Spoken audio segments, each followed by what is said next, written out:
So we're in week 3 now, and we have a goal of calling 5,000 people. And in two ridings, we're working in heavily. North Vancouver and Esquimalt and Fuca, we're placing calls and doing things in other ridings as well. But we've got a hard goal of 5,000 personal conversations with people in those 2 ridings, and it's getting a little tense around here. I mean, people are still really enthusiastic, and the volunteers have been amazing. But the calls are going slowly, and the door knocks are going a little bit slower than we had anticipated. I mean, we've got this whole pile of names to call. This is about 5,000 people right here, and we need people calling these and checking them off. And I'm not sure if that's going to happen by the end of the campaign, by May 2nd. I hope it does, but but things are looking like we're going to have to pick it up. Are you getting my stressed out vibes on camera? How come you're stressed out?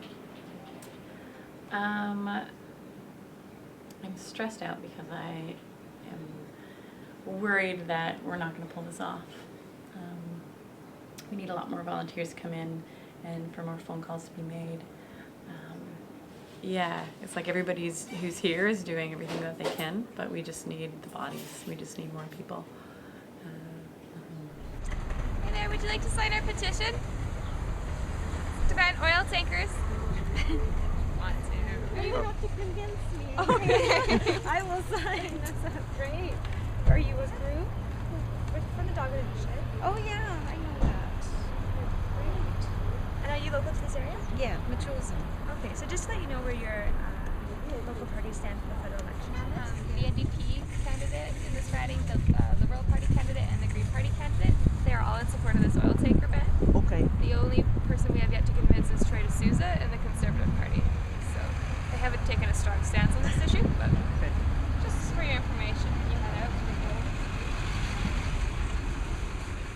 Well, Pat Daniel gave a speech in Toronto a couple weeks ago at the Empire Club, basically saying that the Northern Gateway Pipeline is Canada's energy crossroads, and if Canada wants to be an energy superpower, this pipeline's got to go through, and we've got to have oil tankers on BC's coast.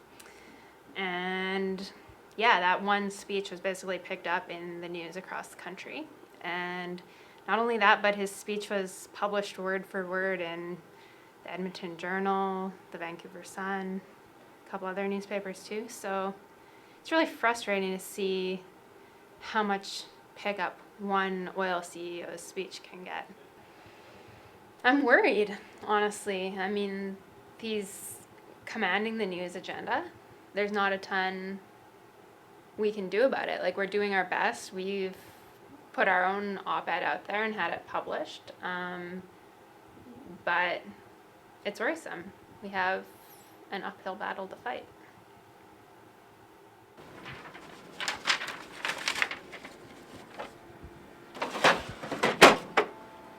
What are you doing, Carl?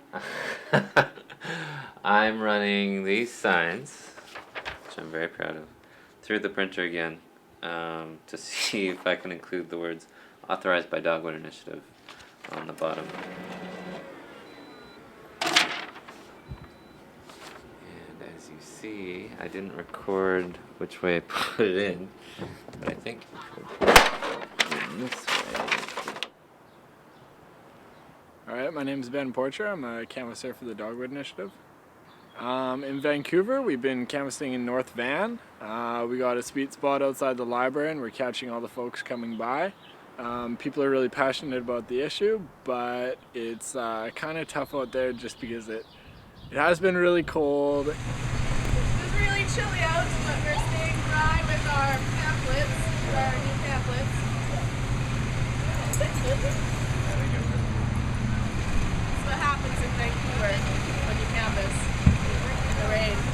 I don't know, I think in North Vancouver the concerns about the tankers is really the same as in, all of the rest of the places that I've been. People just think that tankers are a really bad idea on the coast. This is specifically for the North Coast. There are tankers already in the barge that there's no tankers on the North Coast yet. A lot of people, when we mention to them where the parties stand on this issue, a lot of them will readily identify who they're voting for. In North Vancouver, we've found that there are plenty of conservative voters who are very concerned about this issue and are, considered changing their vote for this tanker ban. So for sure, it's a prominent issue for people up there.